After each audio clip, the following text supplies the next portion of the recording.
Paano kung mawala na lang bigla ang isang taong pinakamamahal mo? Masasagot mo ang tanong na to kung naranasan mo na ang magmahal ng totoo.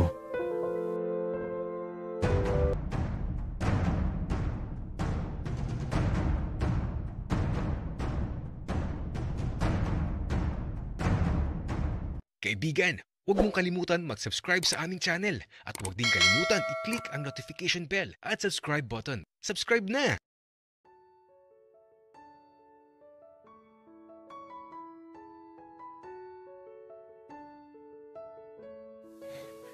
Ayan kasi, nagpapagod ka kagad tapos alam mo naman na mainit ang panahon. Ayan tuloy. Nadugo na naman yung ilong mo. Teka lang, maupo ka. Kasi may nabasa ako tungkol dito. Dapat nakaupo ka lang at magpahinga ka, Enzo. Monmon, masyado ka naman nag-aalala. Ako pa ba? Okay lang ako. Anong okay ang sinasabi mo, Enzo? Hindi ka okay. Kaya magpahinga ka muna. Sorry na, Monmon. Huwag ka na magalit. Enzo, di ako galit. Nag-aalala lang ako. At saka mainit sa labas. Kaya huwag kang labas ng labas.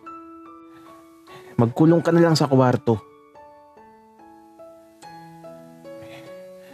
Bakit, Monmon? Anong gagawin natin sa kwarto? Hoy, Enzo. Nadugo na nga yung ilong mo tapos puro ka pa kalokohan. Pwede umayos ka? Sorry na ulit, Monmon. Sana'y mapatawad mo ako. Enzo, bakit ba puro ka sorry? Wala ka namang ginagawang masama ah.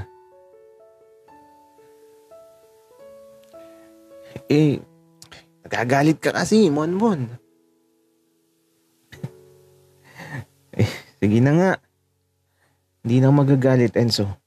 Tara na sa kwarto ko. At magpalamig ka muna. Tapos mamayang hapon na tayo lumabas.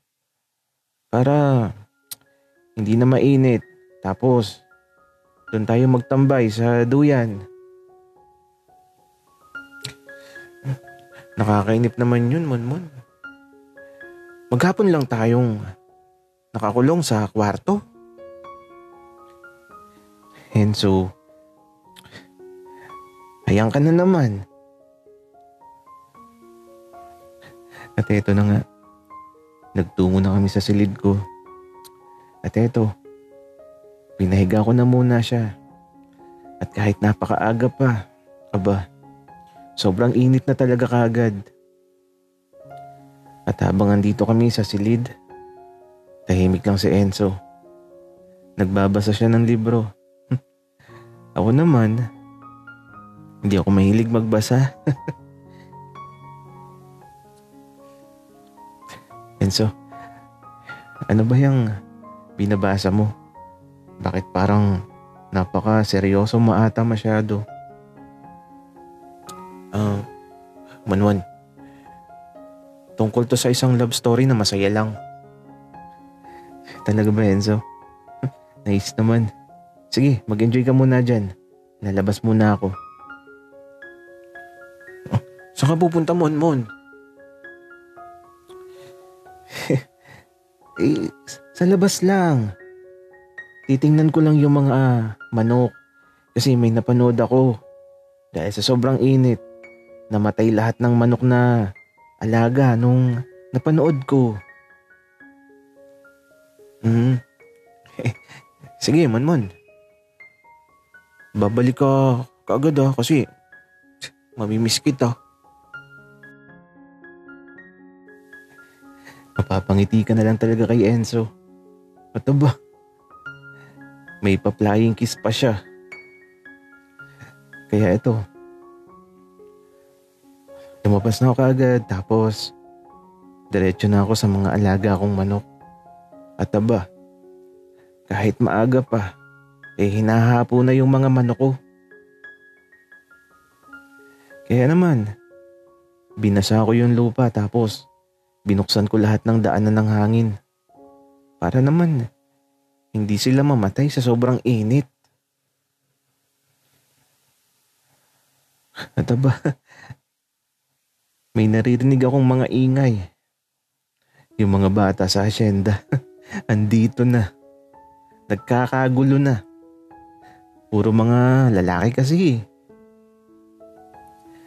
Yung isa, nasa duyan.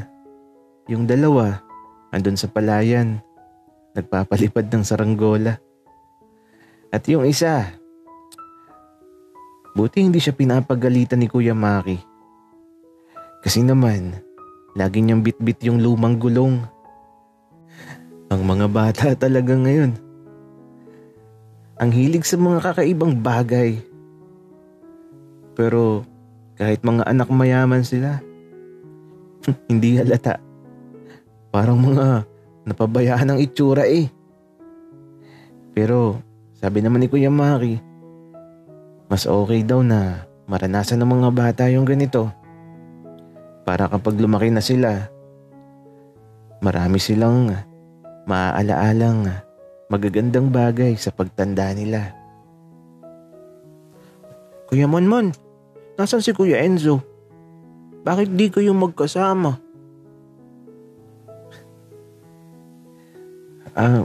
Nasa kwarto siya. Nagpapahinga. Bakit mo ba siya hinahanap? Wika ko dito sa batang may hawak na lumang gulong.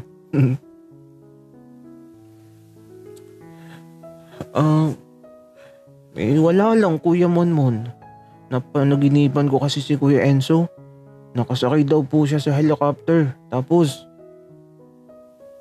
umalis na daw po siya.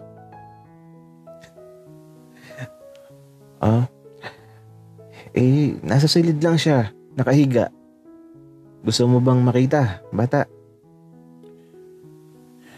Ayoko, Kuya Monmon. Pero, aalis pa ba si Kuya Enzo? Kasi, doon po sa panaginip ko, hindi na daw po siya babalik. Bata, ano ka ba? Kung aalis man si Kuya Enzo mo, alam kong babalik siya. Alam mo ba, ang panaginip, sabi nila, kabaliktaran yan ng mangyayari. Mataba yung bata, ngumiti lang tapos tumakbo na papunta doon sa palayan. Pero, bakit naman ganun yung panaginip niya? Kaya ito, iniwan ko na muna yung mga bata.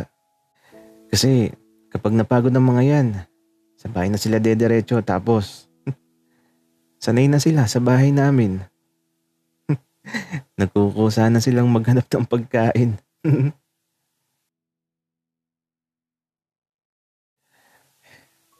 Pabalik na ako sa silid ko. Kaya ito, nang buksan kong pintuan, nakita ko si Enzo na umiiyak. Agad akong lumapit sa kanya para magtanong kung bakit.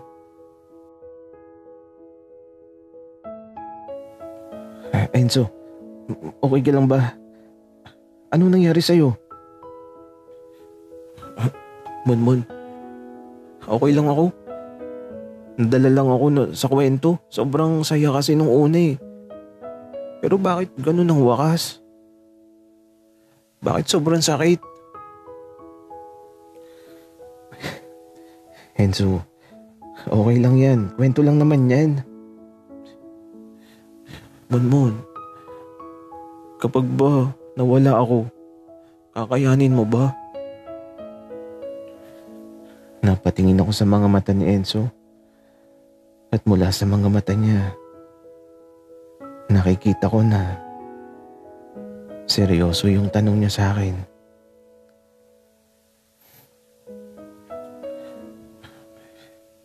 Enzo, syempre hindi ko kakayanin yun.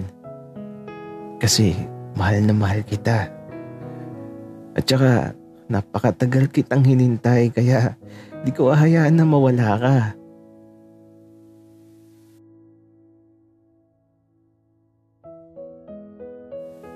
Pero, bakit ba niya itinatanong ang ganitong bagay? Siguro, tanong lang talaga yun. Wala naman sigurong ibig sabihin yun. Dahil siguro doon sa nabasa niya, kaya niya naitanong ang bagay na yun.